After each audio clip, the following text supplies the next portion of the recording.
So team, welcome to IT Learn CSTD and JPACT training that we have. So JPACT is basically the placement and certification training. CSTD is related to Selenium certification development training. So as part of this, the module that we are going to kickstart today is about QA orientation. So before we get into the details, please let me know if anybody has any issues with the audio or with the PPT as we are just getting started.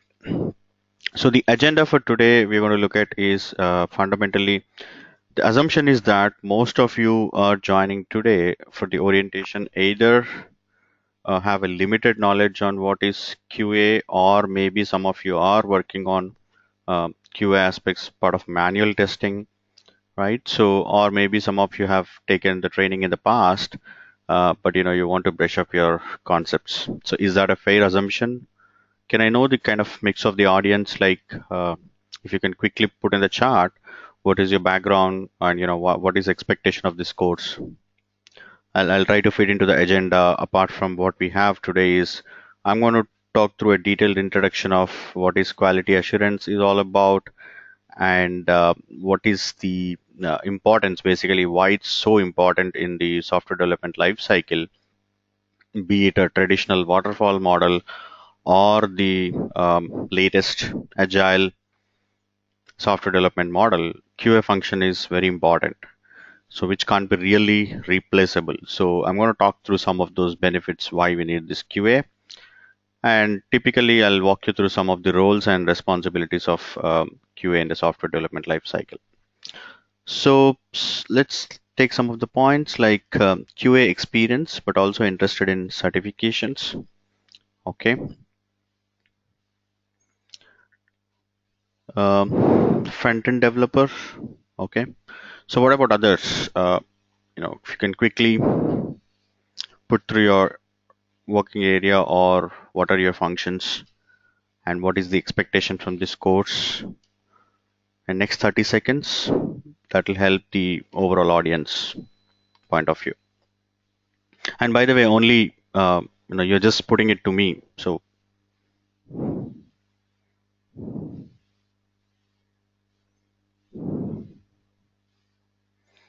Niharika, sorry again. So just a question related to I'm doing my BTech final year.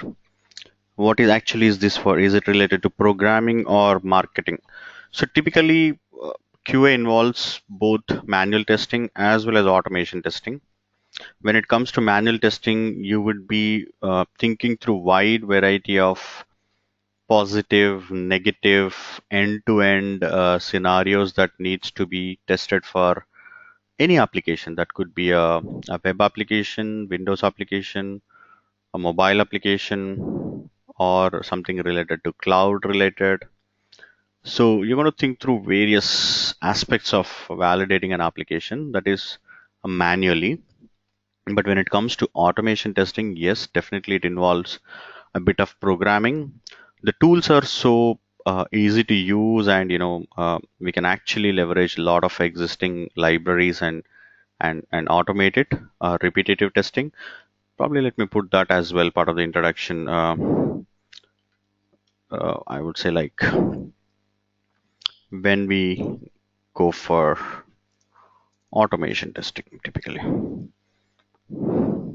Okay. So yeah, so automation involves a bit of programming. Okay, so fair expectation need to be better with what I know already. Perfect. To be able to understand the QA. Perfect. I was a QA trained from other consultancy and today I joined JPAC. Awesome.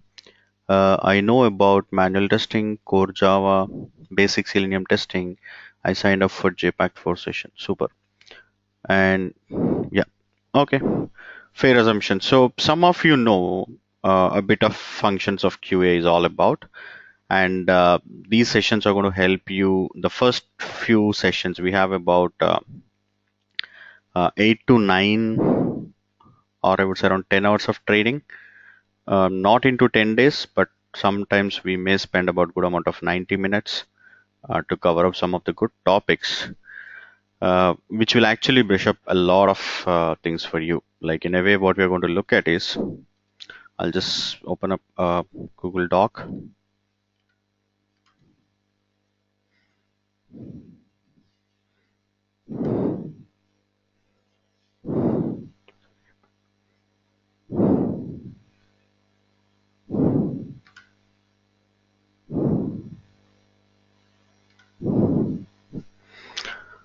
A lot of topics that we're going to look at. Part of the QA fundamentals is that.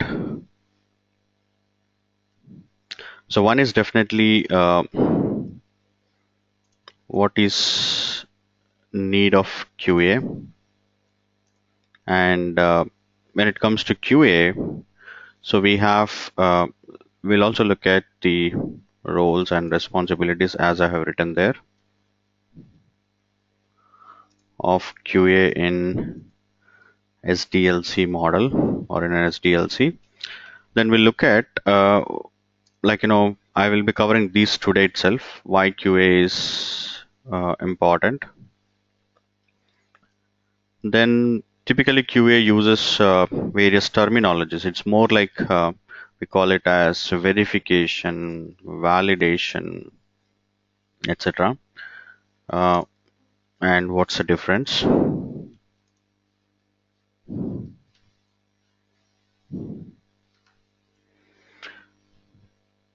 So this is one thing that we're going to look at. Hope you all can see my document, right?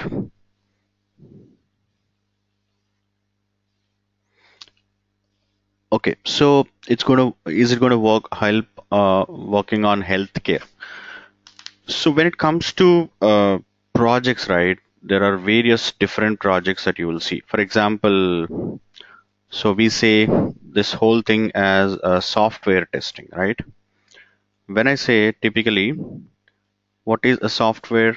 It can be in any form, like it can be a a web application that you all nowadays using and trying to purchase online, lot of things, right? So, or it could be an e-commerce related, healthcare related, or it could be a banking related, or it could be a customer relationship management related, or it could be something related to a sales management system, or it could be something related to a human resource HR management system. So there are various domains. Uh, so we're not going to really look at a domain aspect as such, but what we're going to majorly learn is, given a web application, typically what is its architecture. Like typically nowadays you can expect any application to have uh, three different layers. For example, like it will have a UI presentation layer, the graphical user interface, and then it will have a middle layer where the actual business logic may be related to healthcare, may be related to banking, that will be written, like discounts, offers, all that, or maybe a premium customer, what should we do for him, etc. And then typically it will have a database layer in which it will have all the information of the customers.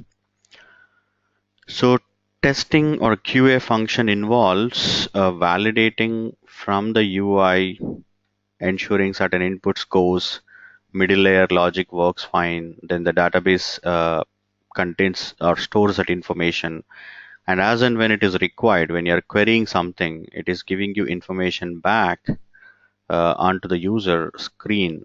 So these are some of them. But if you understand QA's job is going to only work with GUI, that may not be correct. Sometimes we will be directly working with middle layer as well. That's where this is where you call it as various testing techniques. We call them as called functional testing, GUI testing, etc. So in this part of next 10 days of things, I will be covering all these in detail. What is unit testing, integration testing, system testing, etc. So this is called functional testing, or it actually starts with something called system testing. But there is a certain amount of testing that also happens on directly middle layer, we call it as an API related, and there is another amount of testing that directly happens on the database called database testing. So there are three different ways we can automate the whole system. But at the end of the day, what is important from a customer point of view is this, because end user or customer is actually going to work from the UI or the browser, and then he will actually submit the inputs, which will go through middle layer, database layer, and gives back. But as a test engineer, you would even know how do we directly work with APIs, or we call them as application programming interface. To simple, give it in a simple terminology, right? Let us say I'm building an application related to a travel management related or a travel related application, something similar to, let's say, an Expedia or any other, right? But during, it's not just about booking the tickets from a place X to place Y, but I would like to even give an information about, let's say I choose a place called LA, Los Angeles. I wanted to give certain information about the weather conditions there, the forex currency current rates, and any other news bulletin, etc. in my portal. My core development or my core functionality of the system is to actually book a ticket from place X to place Y. If it's related to flight and hotel, but I'm also trying to display certain information about the weather conditions, the tourist places there, and the news bulletin. But I'm not an expert in providing all these things. So what I'm going to do, there are other systems who will make it as a service, who will expose these functions as a service. For example, the weather conditions. Like there are different websites that are available, like AccuWeather.com. Probably they will enable a service which is a free service. All I can do in my system is consume that service so that I can get to know, based on the current location, what is the weather there, right? Similarly, based on, there is another system which will give me or enable a service which will tell me what is the current foreign exchange rate, and I'm going to simply call that service into my application, and I'm going to get all the forex rates today. So that is basically called application programming interface. And nowadays, any software that we are trying to build, we're trying to build in the model of service. Can our system, can it serve for any other need to other people? Maybe free, maybe commercial, but you're trying to build it as a service. And then obviously any application you would expect database in the background, which will store all the information. And these applications can be your web application. It can be a mobile application, whatever I've just explained, mobile application, or it can be a Windows application, a classic Windows application that runs on your operating system, on your local client, where you need to install these components on your. Nowadays we have, like, for example, Windows comes with a lot of apps, Mac comes with a lot of apps, right? Those are actually, you're trying to deploy it on the operating system, and then you're trying to work with. Similarly, there are a lot of apps that you will install it on your mobile, and you work with it. And similarly, there is certain things you just browse it and then you start working with it. But for most of all these things, typically, if you're talking about one project, the database will be common, and probably the middle layer service will be common. But how do you access this? Maybe from a web, maybe from a mobile app, maybe from an operating system onto it. That could be different. So there are different variants of softwares that we are seeing in today. So it could be mobile application, it could be a OS app. I'm not putting it as Windows or Mac, anything. So OS application. So we are not going to really look at one domain as such. Somebody is expecting it to be healthcare. It could be healthcare, could be a CRM management system, could be related to an enterprise resource planning. It could be an e-commerce system, could be a travel related application. So we're not really going to really look at once. That's the beauty of QA. So when you actually work in a QA, you will get to look at various domains, or maybe related to the BFSA, banking, financial sector related. So does it answer your question? Who somebody specifically looking for an healthcare?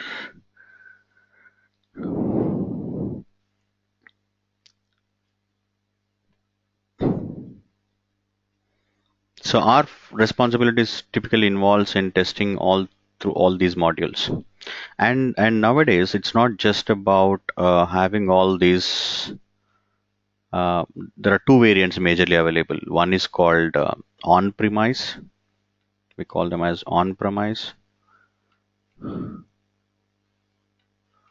where you deploy all these components on your machine or on some server, physical server, or you will use the cloud services that are offered by various companies like Amazon, Microsoft, Google, and you typically pay rent for those virtual machines or boxes that you get, but you're going to deploy these components onto those machines.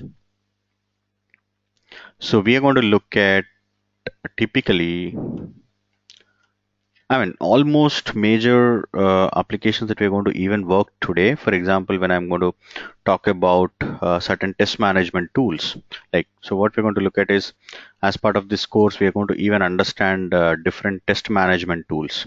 Okay, like when I say uh, test management tools, like we're going to cover, one is Jira part of this, another one is HP ALM, application lifecycle management. Because what for that we are going to do, we are going to basically write something called test scenarios, test cases for validation of requirements. Requirements, or we call it as, nowadays you're getting in the form of something called user stories. So typically requirements was a old terminology in waterfall model. So that actually gives us an idea to understand different, very fundamentally we need to understand first what are the different SDLC models that we have. Like what is a waterfall model, what is a agile model, like what is and we're going to even look at, may not be immediately, but entire part of the entire course we're going to talk about what is a test driven development model, what is acceptance test driven development model, and the latest one something called behavior driven development model. So there are different SDLC models that different companies adopt. Primarily for the first QA fundamental sessions, we're going to understand majorly waterfall and agile, and then you would know clearly expectations of QA in each phase of the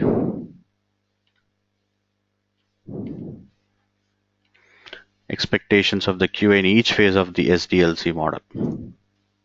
Okay, software development lifecycle model. So that is going to be something very important, is you will come up with various test scenarios. What I might actually have to validate. But in order to validate a system, first of all, you should understand what is that system that we are trying to build. What are the expectations of the system? What are the requirements of the system? So what happens in so another major, or I would say, like, primary responsibility lies in understanding requirements or user stories. So we'll spend a good amount of time in actually understanding various requirements, various user stories that are available in the model of agile methodology. Typically, how your job starts, how do you get your requirements in the form of QA, right? So we're going to understand that. Based on these things only, you're going to come up with test scenarios, test cases for validating different user stories. And there are companies who are like startups, typically use an Excel to maintain all these test cases. But if you go into some process oriented company, maybe a CMM level companies, you will definitely expect it to have to use some of these test management tools. and there are freeware tools and there are commercial tools. So we're going to look at these two major tools. One is Jira from Atlassian and ALM from HP.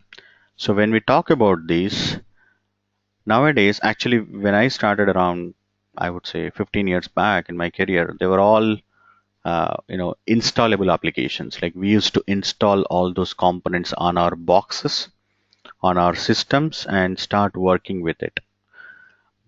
In the real time, also, it's the same thing. There will be a central server in which the ALM administrator or quality center administrator will deploy the software, and all the clients in the company will connect to that server and start working it. Same case with Jira. But today, they are all available as cloud versions of it. So you don't need to really, or even the admins don't need to really do install much of these components there. All you have to do is just create a request to these HP or Jira team. They will create a box for you. They will create a server for you in their cloud uh, data center, and you will be simply able to start working with them from within the couple of hours that you raised a request. So that's the major change, or shift in from on-premise to cloud. So we're going to look at all those aspects while considering the QA. What makes it different? Okay, so are you going to cover API and SQL as well? So it's not just okay. Answer is definitely yes, but may not be whole thing in the QA fundamentals or QA course itself. If you're part of the JPact, if you're part of the CSDD, definitely when we are working with Selenium, we're going to write good examples on how do we connect to database, how do we query from the database using my automation, how do we validate whether a particular record has been inserted or not, how do we, but apart from that, we do have various existing videos on SQL, database testing related as well. So I'm sure that will get shared for you. Okay, so Dhaval is saying no audio. Is it the case with everybody? All of you are able to hear me good? Okay, it's okay. Can you all hear me good? Okay, thanks. Oh, it was not there before for few. Okay, cool.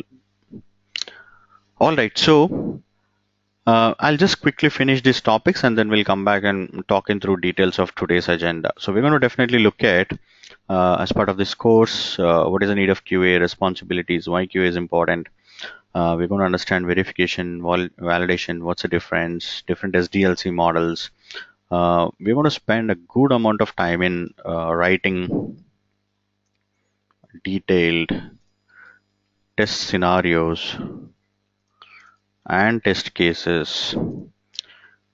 We can even pick up a few real-time applications that are associated with IT eLearn. So it's basically for a real-time application that we can pick it up. Where the application is still in development, there's about almost 14 members of development and QA team is working with Workas INC. That's another company that Karthik is associated with. So we can actually pick up one of the real-time application from there and start writing the test scenarios and test cases, so that it will help the team if we find any good bugs as well. So we're going to spend major time on this. Okay, so because these are going to be your primary deliverables. But before that, you should even understand typically what is a test planning happens, or typically what people call it as a test strategy. Okay, so eventually when you get an experience, right? Yeah, when you get an experience of 3 to 4 years or more than that, people would start expect you to lead a project, or take different driver's seat of the application. Then you have to definitely plan. Of course, we really moved away from writing very detailed test plan documents that we used to do some time back before the agile model came into the industry. But even then, you need to have some sort of a plan in your mind, what you're going to test, what you're going to not to test, like what is going to be in scope for this application, what is out of scope for the application. Do I have to cover only functional testing, or I should also cover functional and non-functional testing, like performance testing, security testing, scalability testing, stress testing, or acceptance testing, accessibility testing. So there are various other things. So you need to plan and when you're going to do what. Okay, you are given a window of 14 days in a typical 2 weeks of sprint and agile. So within this 14 days, you need to have a solid plan that I'm going to do first 2 days this, second 2 days this, or I will ensure all my testing gets over in 8 days of window, so that I will have 2 days of a buffer if there are any bugs that needs to get regressed after the bug fix happens. So we're going to look at all those aspects of planning and strategy. Okay. All the recorded videos will be available to you. We're not going to send it, but it will be in the IT eLearn website. So the way we are going to work at IT eLearn is like based on this is almost like 10 years old, and there are a lot of different courses or videos that are available. So based on the course that you subscribe, so you will be given an access, and all those videos will be available for you again based on your membership, be it 1 year or lifelong, or what you have adapted, or sorry, what you have chosen. So that's how it's going to work.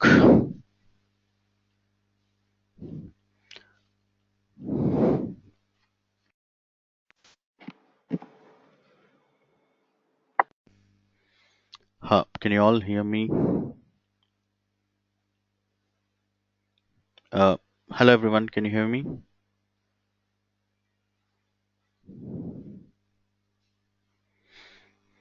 There was a hiccup in the audio, sorry for that.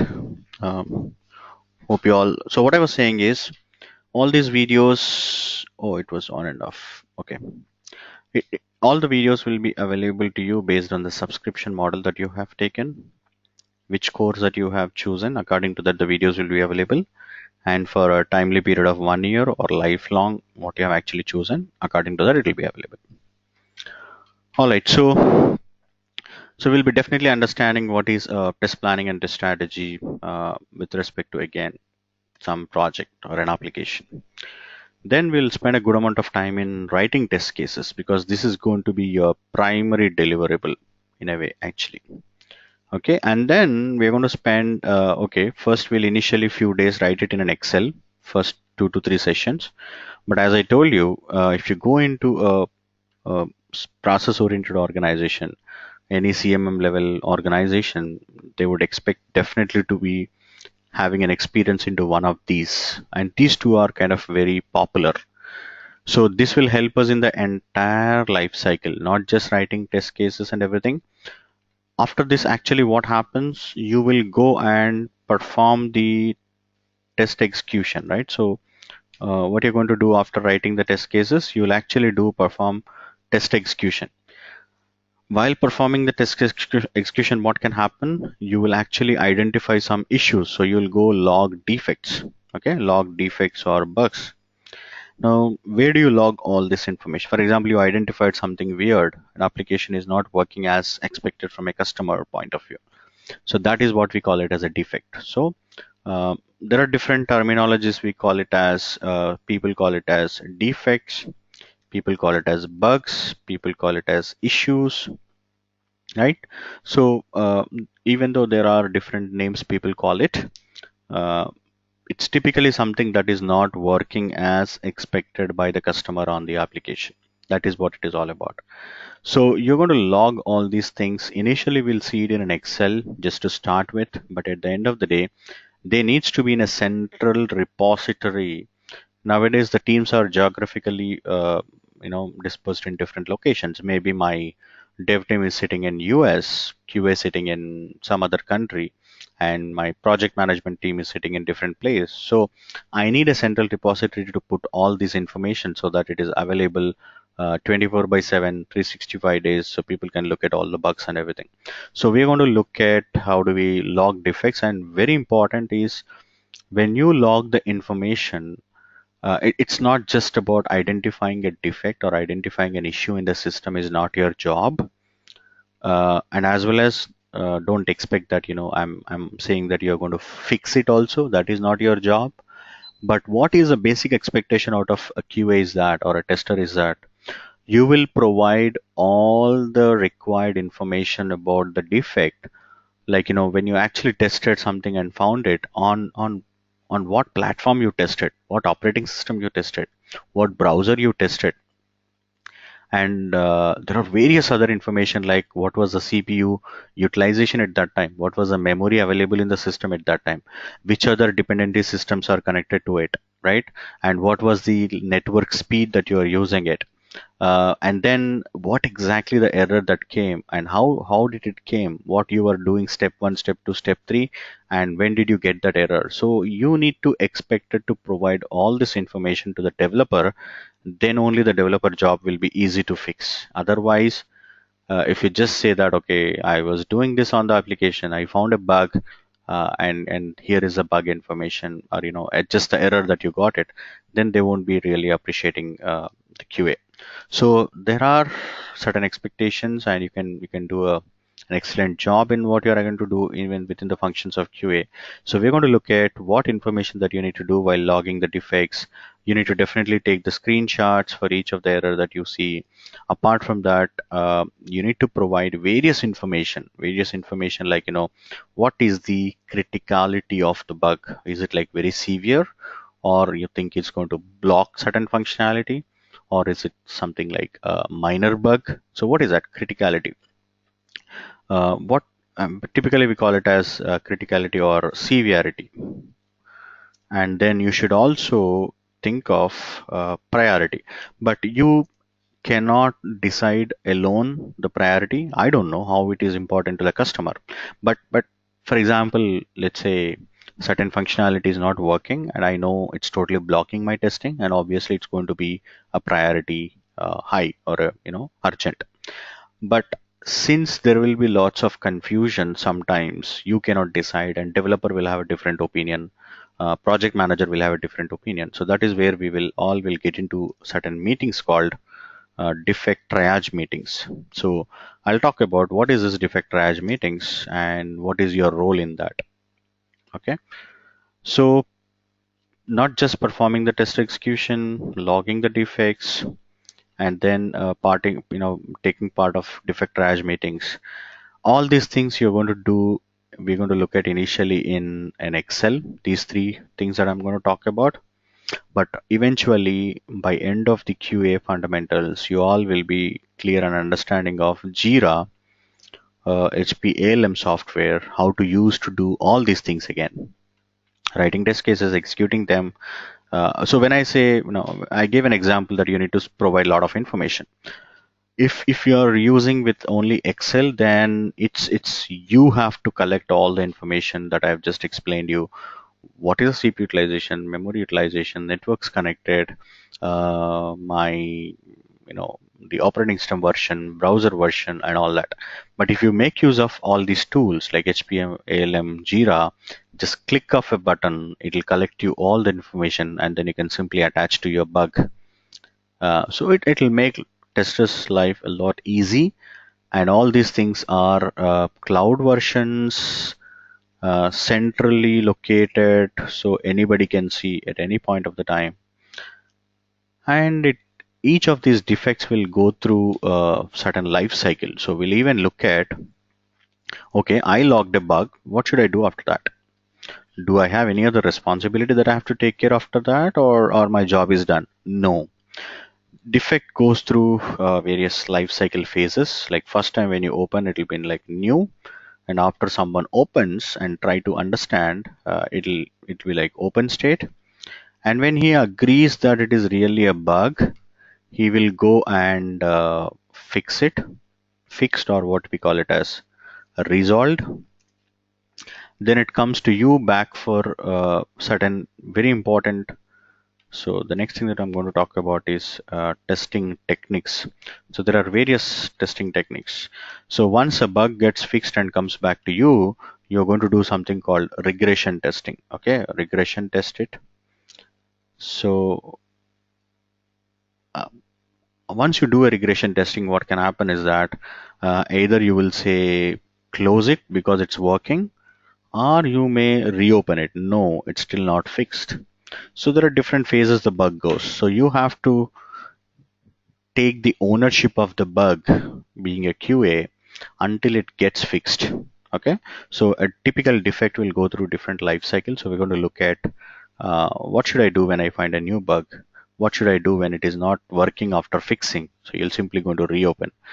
Or what should I do when it is working? You're going to close it, right? Similarly, what developer will do when a bug assigned to him?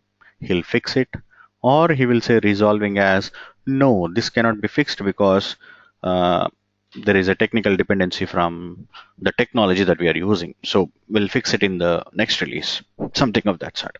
So that is where the triage meeting also helps. Okay, so all those things we're going to look at through these test management tools.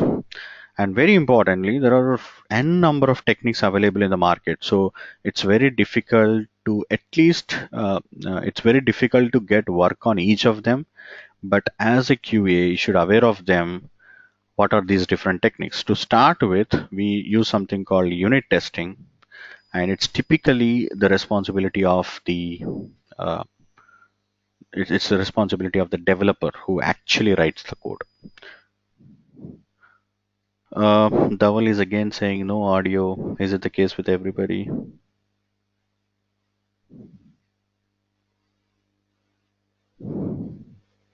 Can you all hear me?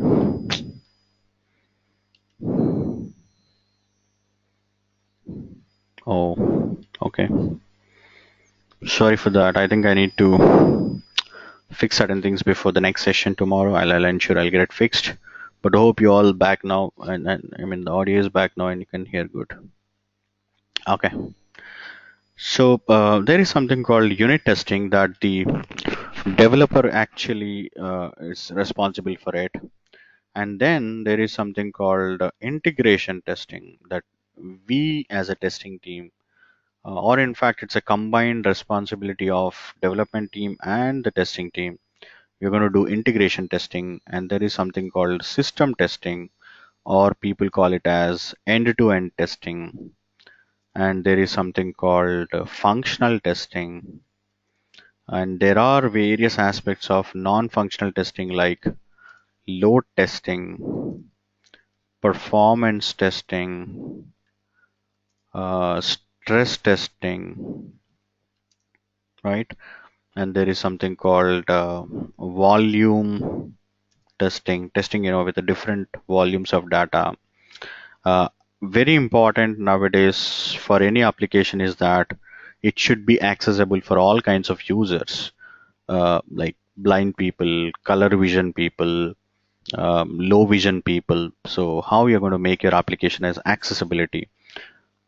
Super important is security point of view, how secure your application is. Otherwise, definitely you'll get into some of those security threats, and your application is vulnerable for various security threats. So security testing.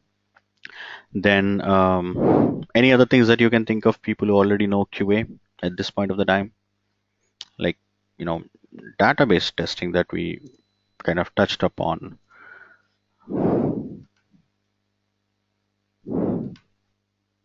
right? Alpha testing that we call it as in case of a product, beta testing, and people are talking about testing in production as well. Testing in production, for example, certain applications like Facebook, if you see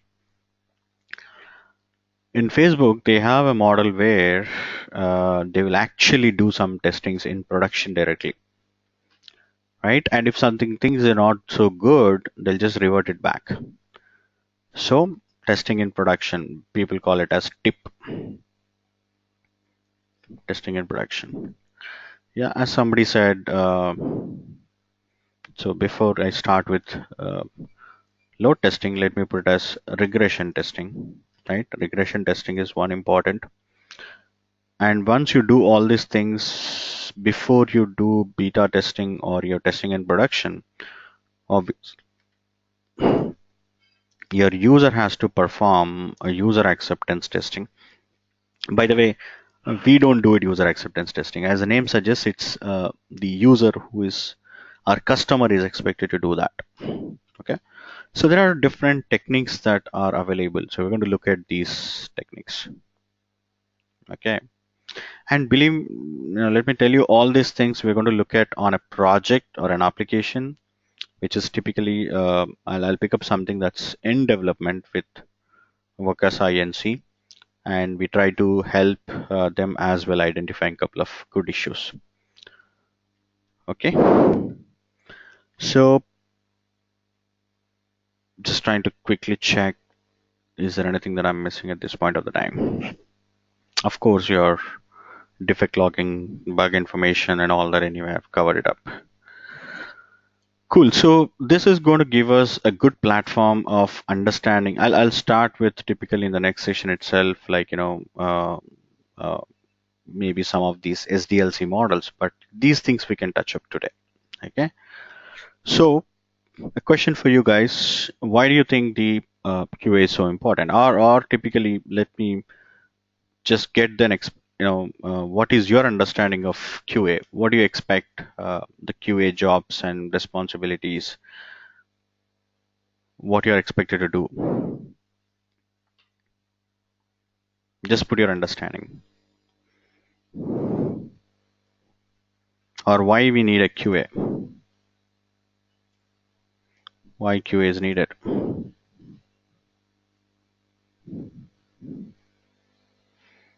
Some of these questions just try to answer. Before even that, actually, what is your understanding of QA?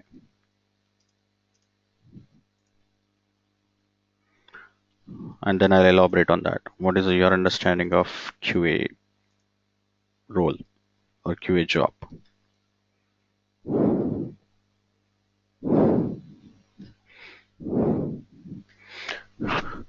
Okay, somebody saying we'll give good product to the customer after testing. That's a very fair point. And what all the applications that you are using, maybe even take this example of GoToMeeting itself. In order to join this webinar today, you all have registered through a link that we have provided, and that's how your information is available in our database. And then when you launch the GoToWebinar, it's actually authenticating you that whether you are part of this meeting or not. And after you join a meeting, there are two variants of it. I'm being an organizer. I have various access to the system wherein I can share my screen. I can give, I can record the session for future need. I have various other tools like, for drawing here, there are different drawing tools that I can use. For example, I can just pick up a pen and start drawing something here. So there are various things that are available to me as an organizer, and there are certain limited things that are available to you as a member. And I can also see all your questions, and then I can also type a response back, or I can just voice it out. And there are some good interesting things like handing outs, raise your hand, etc., etc. All these things are validated before it is gone live and people start use it in the real time. So that's why you may not be really finding much of the issues with the system. But if you think the system is not really QA validated, there was no QA team that was validated, and it was just developed and released into market, it would have been so easy to use like this. Probably people start will get lots of issues. Even it can support up to 1,000 users, right, at this point of the time. And somebody or the team, the GoToWebinar QA team, would have 100% tested what will happen if 500 people are accessing the system at one point of the time, or logging into the system at one point of the time. What will happen 1,000 people, and they won't stop it there. Actually, they would have gone really beyond as well. They would have even tested 1100, 1200 capacity. Then they might have decided, oh, 1200 is something where we see it's giving a lot of maybe some of the issues. So it is not a good recommendation for the production to say you can go beyond 1,000 or 1,200. So 1,000 they have decided is a right set of things. So like that, there are various testings that are happened on this, and also they would have tested this on a low network bandwidth, high speed network bandwidth, and average things. All those things that have been tested. And how can I use this my computer audio, or I can use my headphones, or I can take it as a phone call. There are various features that are available on this, right? So same case with any product that you are using in the market, any application that you are using in the market. And think of the real applications, like you go to a hospital, right? Or you go to a banking system. Nowadays, you're not really walking physically into the bank, but you go to a banking system and you do various transactions, right? From you create your own account, you log in into your account, you do a balance check, you do a request for a checkbook onto your home, or you do expect maybe a deposit, or you make it something like a recurring fixed, everything from an online. And just think of a scenario where you initiate a fund transfer from your place, your account to your friend account. And if you see there is a problem there, what kind of an experience that you're going to have? For example, it says debited from your account but not really credited to your friend account. What kind of a user experience is that, right? But all those things were probably will happen in the testing phase, when the organization is testing that application or a website or the system. Believe me, all those things would have happened. I cannot say definitely will happen, but if there is a good developer, he would have taken care of all that. But all those things could have happened, and they would have tested it and now regressed it, and that's why it's available to you as a real-time customer. You're not really facing all that. Okay, so that's why the testing is so important. See, these are not all okay. And in the brokerage trading market, you see lots of crores of transactions happens every day. Banking transactions that I talked about, or you're trying to buy something from an e-commerce system. It shows you that an order is placed, money is debited from your account, but you have not received your product as per the expected timelines. What kind of a user experience that you have, right? All these things are, frankly speaking, to certain extent, is all related to everything is an important in nowadays the customer experience. I'm not talking about that, but think of uh, you walk into a hospital, you walk into any healthcare uh, system. Lot of diagnosis happening through softwares, and what if there is a defect there? Obviously that will cause the life of a person, because the test is gone wrong, the doctor is prescribing the medicine according to the wrong results, actually can cause the life of a person, right? So that's why QA job is very important. Whatever the application that you're going to test may be related to a healthcare, may be related to a banking management system, you are going to place a very major role in signing off, saying, hey, I tested all these features. In fact, people would expect you to elaborate what and all the scenarios that you have tested. These are all the scenarios that I've tested, and these are all working fine, and these are all failing. So that's why I'm not allowing to. So you're going to be a let me put it as like so. In one word, I can say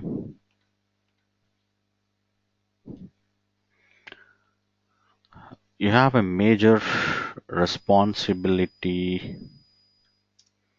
being a quality gatekeeper. Unless you really sign off, product will not go further.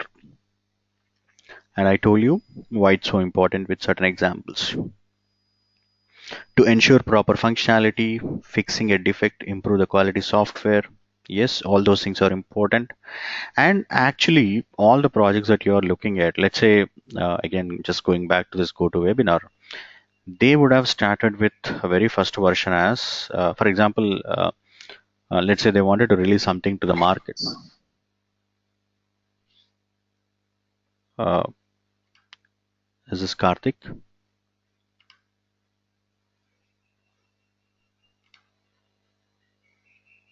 Okay. So let's say they wanted to sign a release to the market, something like 1.0, a new brand new version of the product, right? When they're actually wanted to send to the 1.0, it's not just the only one build gets generated and that's actually going into the market.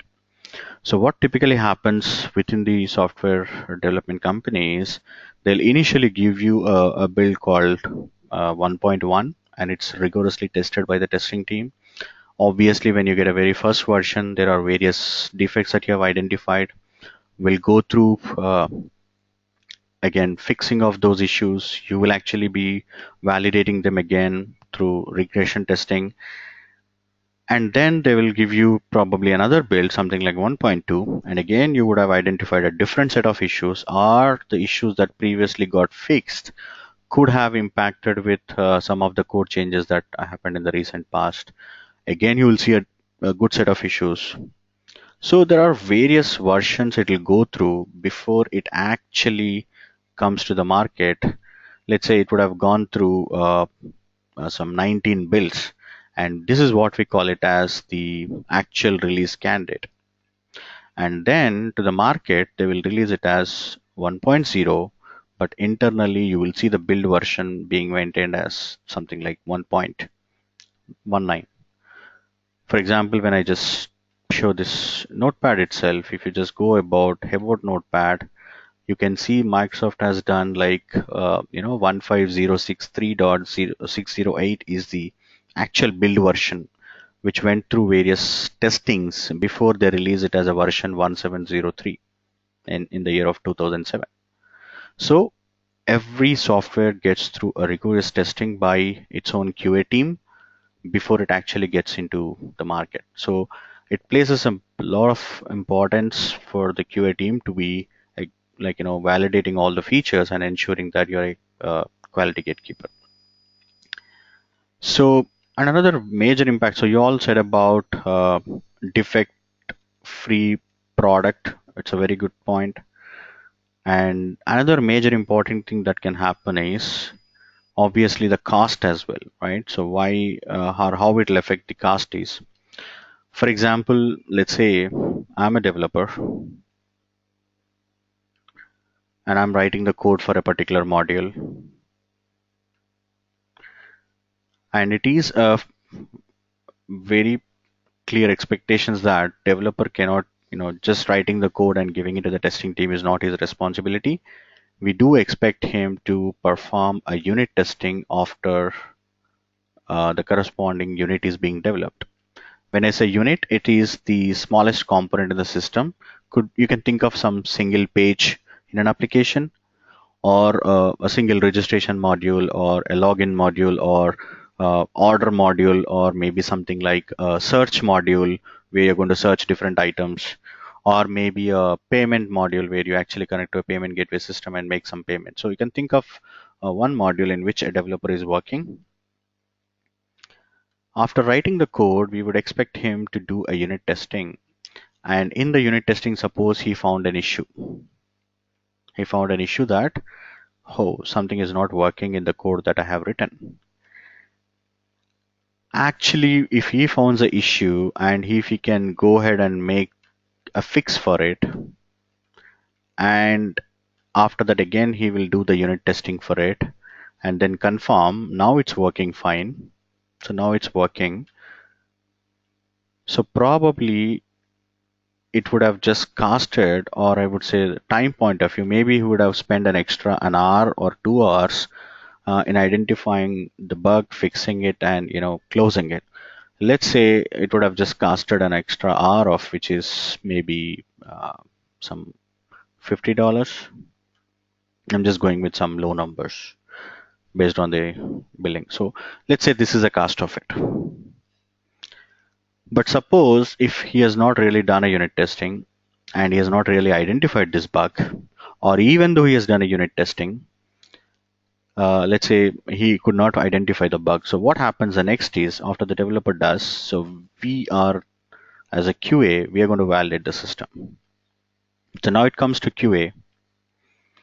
QA has an end-to-end scenarios that are written, right? Obviously positive, negative, complete set of scenarios. While validating them, we found the issue that, certain thing is not working, right? And then what we are going to do, we're going to not going to directly inform the developer, hey, here it's not working. So we have a central system, as I was talking about, a central defect tracking system in which you're going to put the information. Even in today's world of agile, we expect things to go fast. Even then, you need this information into a central repository, because in the future similar defects can arise, and if similar defects arises, the history is very important. Okay, what was the issue happened at that time? How did we make a fix? What and all the other modules it got impacted? So all that you're going to look at through these history information. So we need this in a defect tracking tool. That's why we're going to look at in the form of Jira and HPALM when we actually talk about. So there are various tools available in the market, like Bugzilla is one of the things that is famous, and we have Atlassian Jira, and we have HPALM software, in which you can actually write all your scenarios as well as defects information. So the QA will put it in the defects with proper information. I just talked a couple of minutes back what is really a good bug. I mean, we should have all the information. Then the developer will actually, so then you will assign it to a developer, so an email gets triggered to him. Hey, there is an issue in one of the module that you worked on it. Then the developer will actually open the bug, try to understand, then get to know, oh, okay, there is a problem, and then he will try to repro it in his environment. His environment in the sense, we both, dev and QA, will not work in the same environment. He will have his own environment for development, which we typically call it as dev environment, and then you will have something called system testing environment, where you actually perform the testing. So both are two different systems, or two different environments altogether. Now the developer will try to repro it on his environment, and then initially he might not be able to repro. Then he'll come to you, try to take your help. Hey, I'm not able to repro. Can you help me? What exactly you tried? And then you guys sync upon, maybe if both of you are sitting totally in a different locations, you will have a conference meeting to explain. Or if your information was very clear enough, if you will again just repeat the same thing and say, I already provided that in the defect.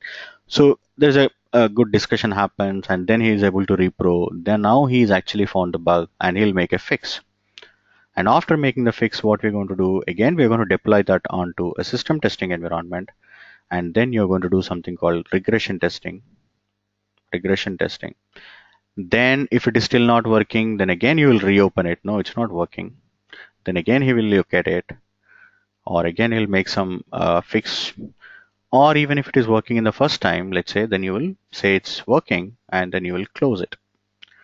So anywhere the cost from $50 would have become easily a $500, because of this whole process that I have explained you so far. Actually speaking, that is still okay, because there's a lot more risk that will happen if it goes further. So typically what will happen, let's assume a case where QA really did a fantastic job, but still it's a very, very end-to-end or edge case that they cannot really do it on their system. It can only happen in a very proper production like an environment. And let's say QA also did not find the bug. Okay. And then it goes to user acceptance testing that we were talking about some time back, where it's like a beta environment, we call it as a production like an environment. Sometimes it can be in production as well, but for the safe side, let's assume it can be a pre-production environment, where the customers are actually doing the testing of this module that you have developed and tested. So dev did not find it, QA did not find it, and now users are performing some validation around it before accepting that into production. And I told you, it's a very typical scenario, let's assume, and they found the problem. Customers have found the problem before putting it in production. End users have found it. So they report it, and that's when immediately it comes back to QA. Hey, why did we? So that is our responsibility. Like, why did we miss it? Right? So all those things will come into retrospection after the issue is problem is solved. But typically the QA job is, we'll try to repro it in RST, and see if we can get, yeah, let's say we are also able to get, and then developer also will try to repro. Okay, it's also happening. Then he'll make a fix there. After that, again, we'll do a regression testing, because you cannot directly send a fix from development to customer environment. No, everything again has to go through QA. QA will again re-verify and ensure it is working. Then only it goes to UAT. Now let's say it's working fine. So again, it can go anywhere to something like, I'm just throwing these numbers, but typical real numbers will be way different depending on the criticality of the bug. Say it's gone to $2,000 or anything, maybe $10,000. That is still okay, but as a QA, you will not be happy because you'll feel bad. Why did I miss it in my testing? Because if somebody else is finding it and then reporting back, we actually QA it's a miss from QA. So that's why QA job is very important, and everybody will question at that point of the time, QA, how did you miss? Why did you miss? And if you have a really a valid reason, it's okay, but otherwise it's not something that typically expected, no miss from QA. So let's assume that is still okay because we still not gone to production and we are testing it in a pre-production. But what if UAT team also did not find it and it has gone to production? Now we deployed that module into production. The actual users, think of those banking or healthcare or examples that I gave. So anywhere, like, you have a millions of customers using, let's say 10 millions of customers are using your system, and some of them are really facing that problem, right? Maybe a payment is not happening, or says it's completed but not really, the transaction is not completed, or the order has not been placed, etc., etc. Think of what it will be the impact to the organization in which it is developed, to the domain in which the project has been developed, etc. So I can't really imagine what will be the cost of it. There are scenarios where, because of such scenarios, the products have completely failed. Organizations have simply closed that particular domain systems. So it can go to any worse because depending on the criticality of the bug. Or maybe if you really fix it and put it also, it can really cost you 100 times than what actually could have been done with dev or with QA. So that's why organizations will ensure before anything goes to customer, it has to be tested, it has to be properly system tested by the QA team. So that's the importance of QA. So hope you all clear with this. What is your role being a QA, or if not role being a QA, why you are actually placing a major role being a QA in the product or a project or an application that you're going to work. So I would like to spend the next 5 minutes on the questions before we wind up, because we have good set of 10 long hours of sessions in which we're going to talk through all these things in detail, different modules of the QA fundamentals. So I'm not really in a hurry, but I would like to take happily some questions that you have at this point of the time. So just put your questions in the chat. If you have any other expectations from this course, or what are your expectations from this?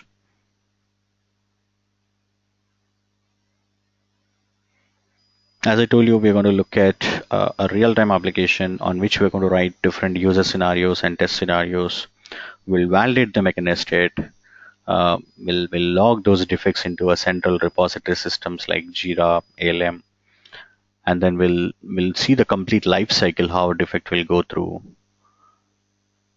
Then we'll look at the different aspects of testing, areas of testing. So all these things you're going to experience in the next 10 days of this. Then we'll eventually go into automation side. All right, anyone has any questions? I'm not seeing any questions coming up on the way.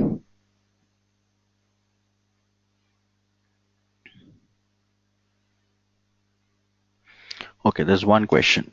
Could you please tell overview of the JPAC session? So there is orientation video available. If it is not already being shared, I'll ask the team to share with you, where Karthik has clearly explained the expectations of that program, or what you can actually expect out of the program. But typically it is a job placement and a certification training. But if we have to spend a good amount of 30-40 minutes if you want to really understand how the program works. So I'll ask the team to share the orientation video along with today's video link. So it's not just about giving a training and letting you guys go. There is a placement assistance in which different clients to which, like, the Workers INC, which Karthik is associated, is taking care of various client requirements. So we'll kind of provide you an assistance there, but only for the people who have really done a good training as well as a real-time project with us and having a proper deliverables. It's not just that everybody joins get full assistance, even though they're not really doing a hard work. So that was the point. CSTD stands for certification. Basically, it's a Selenium certification and development training, certified Selenium development course. So it's not just again like an automation, typical automation engineer who will write a Selenium code, but you need to know the end to end. So typically what happens in today's model is all these things that I've explained you, like somebody writing a code and deploying it in a dev environment, followed by QA environment, followed by UAT environment to the production. It's all happening through a continuous integration model. Okay, if you look in today's industry, it's like very dynamic. People are doing this kind of releases on a weekly basis. Previously, we used to do once in a quarter, but now it's all happening monthly, weekly, and there are some companies where it is happening daily. Like I talked some of the companies like Facebook, Amazon, Google. They try to deploy Netflix. They try to deploy certain things daily into production. And when you are actually doing all that, what is typically happens is there are various tools that are available in the market which will help in continuous integration. Like we first of all, there should be a proper build software. Like Apache Maven is going to help to do that. And there are nightly builds that are going to run in the form of Jenkins software, where we're going to schedule all that. And when all those jobs are running, QA's automation also needs to run. Maybe it's a Selenium script that you have developed should run continuously and confirm whether it is properly working or not. So it's not just about learning Selenium, but there are various tools related to the continuous integration, continuous deployment model. Like we're going to look at Apache Maven, Jenkins, and also you need to know Git and GitHub when you're going to actually maintain your code in a central repository. So there are various other tools that are going to be part of the CSTD course, not just the Selenium automation development with any of the framework.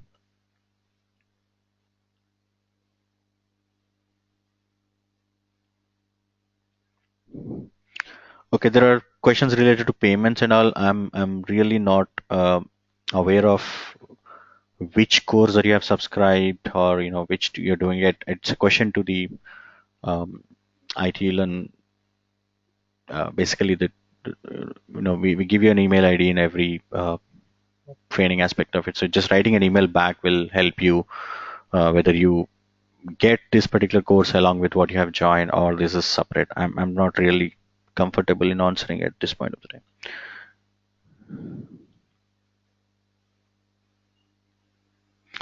Okay, let me take this a very important question. Nowadays, some people are saying there is a no QA testing team in the future, only development team will do testing. Let me answer this question. So it's, I would say, definitely not true. But what is most important is QA team aligning to this dynamic model of deploying on a daily basis. Okay. For example, when I say, but it's all about how fast we can deliver to the customer.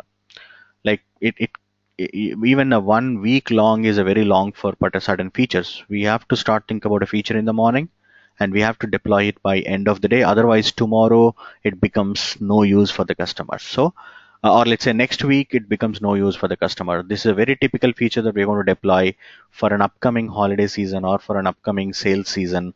So we have to deploy by end of the day today, should be available for the next week, and after that next week it becomes obsolete.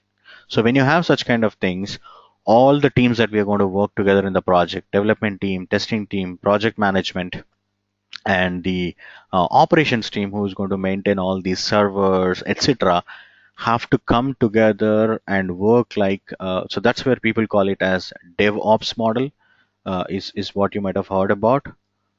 It's basically talks about development and operations team coming together and they know each other. Like for example, previously what used to happen, if you have to deploy some software onto a server, and if certain script is failing with certain error, they'll simply go back to the developer and say, hey, this script is failing, and then the developer will look at and fix it, then comes back to ops team and again he will do it. No, they would expect the developer and ops team to know each other very well, and ops team to know certain fixes as well on the script side, maybe a Python or a Perl script.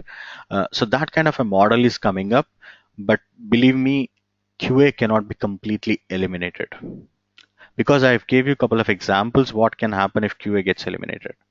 But what is typically expected out of you is you have to adapt to understand a little bit of scripting. For example, maybe you may need to work closely with a developer to eliminate the testing early in the cycle, rather than you, for example, in the same one day model of release I'm talking about, you may have to go sit with the developer and see what he's actually trying to implement, understand the script, and say, no, it's not going to work because here we have a dependency. Let me give you this test case first. So here is my test case.